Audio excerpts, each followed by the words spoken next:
लिपिकौतुकं पञ्चमं ऋषीणां साधूनां च जीवनं स्वामी शिवानन्दः। भाषा मलयाळं द्वितीयवारम्।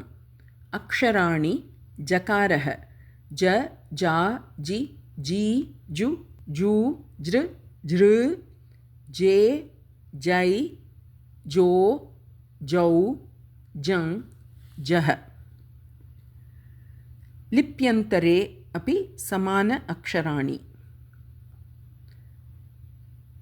पुनश्च अक्षराणि नकारः न ना निन् नि नुन् नु नृ नृ ने नै नो नौ नं नः।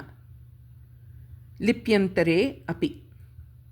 अस्मिन् भागे भारतदेशस्य कस्याश्चित् देवनागरी व्यतिरिक्तायाः लिप्याः ईषत् उपस्थापनं भविष्यति। चितया लिप्या किञ्चन पदं दर्शितं भवति। तदनु अस्मिन् भागे एतस्य पदस्य अक्षराणि यथा दर्शिते पदे लिखितं तथा यत्र कुत्रापि प्रयुक्तानि भवन्ति तदा तानि अक्षराणि चितायां लिप्याम् एव भवन्ति। भवद्भिः तत् स्मृत्वा साधुरूपेण पठनीयं भवेत्। अस्मिन् मासे द्वयोः व्यञ्जनयोः गुणितरूपाणि दर्शितानि सन्ति। उदाहरणार्थं सकर्मकधातवः केचन। बाध् लोडने बाधते नाथ।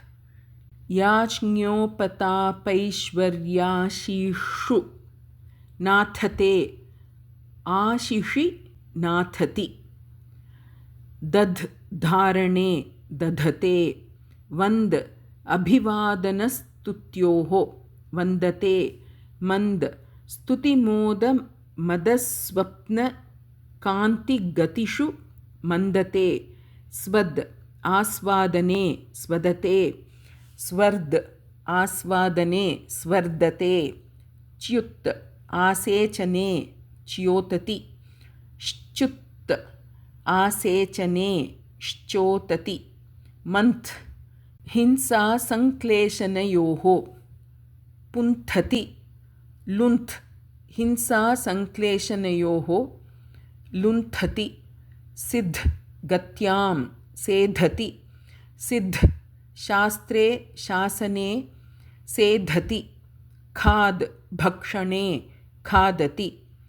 खद् स्थैर्ये हिंसायां भक्षणे च खदते।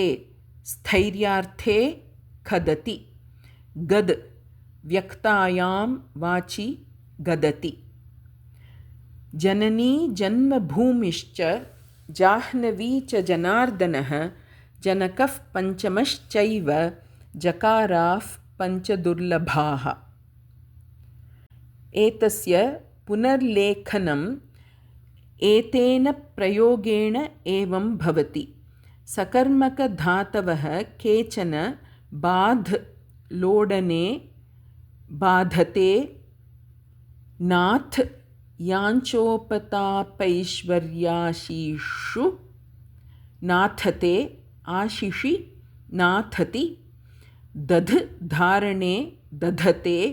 वन्द् अभिवादनस्तुत्योः वन्दते। मन्द् स्तुतिमोदमदस्वप्नकान्तिगतिषु मन्दते।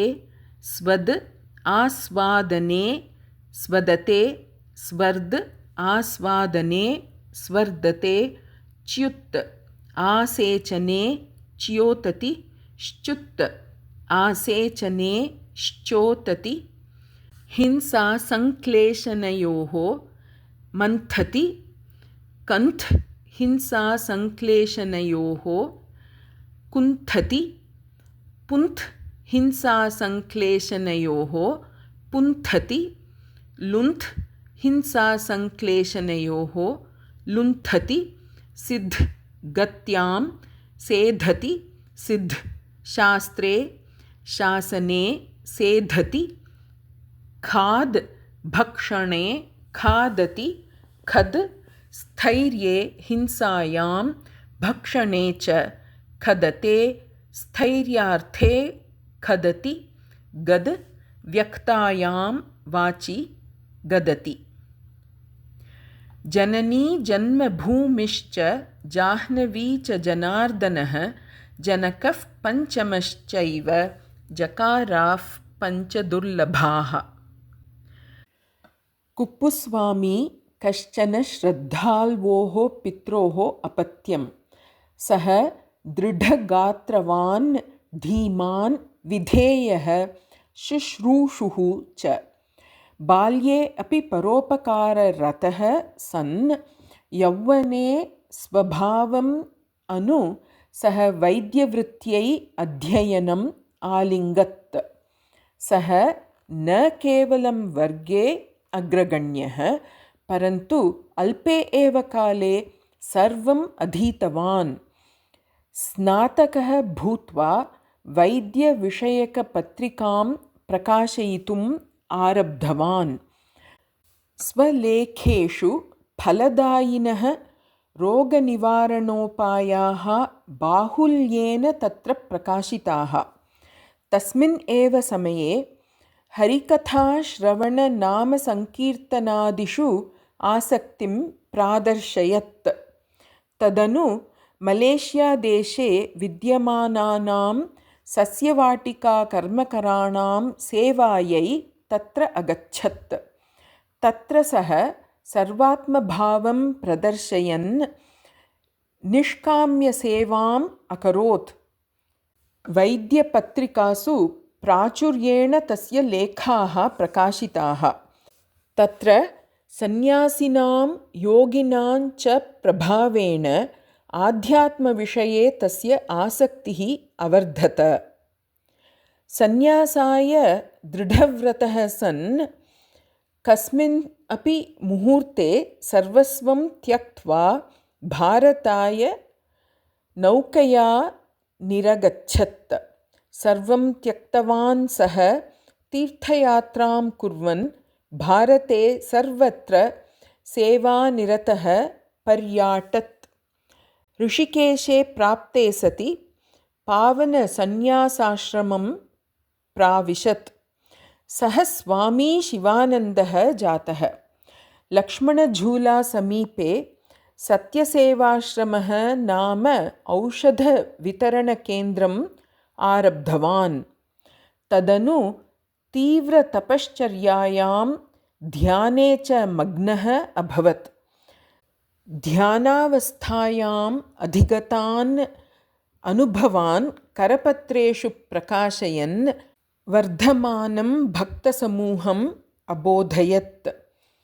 कैलासमानसरोवरात् रामेश्वरपर्यन्तं पञ्जाब् प्रदेशात् गङ्गासागरपर्यन्तं च यात्राम् अकरोत्।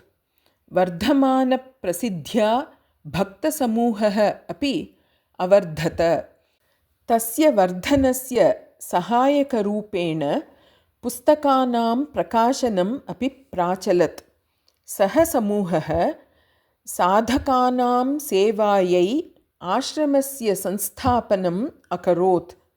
तत्र अधुनापि योगयुक्तवेदान्ताध्ययनं शिक्ष्यते। स्वामिनः शिवानन्दस्य लेखेषु तस्य सर्वात्मभावः शोभते। सरलया स्पष्टया च भाषया सः प्रयोगयोग्यसाधनानि प्रत्येकं पुरुषाय महिलायै च बोधयति स्म। विश्वव्याप्ताः कोटिशः जनाः अभिमुखं स्वामिनं दृष्ट्वा अनुगृहीताः अभवन्।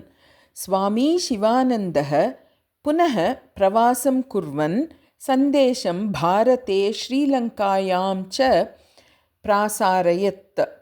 स्वामिना शिवानन्देन प्रभाविताः जनाः सर्वासु दिक्षु सर्वेषु कार्यक्षेत्रेषु च सन्ति। कृतज्ञतां कृतार्थतां च अनुभवन्तः ते निजजीवने आगतं परिवर्तनं तदनु आगतं शान्त्यनुभवं च वज्रादपि मूल्यवत् मन्यन्ते.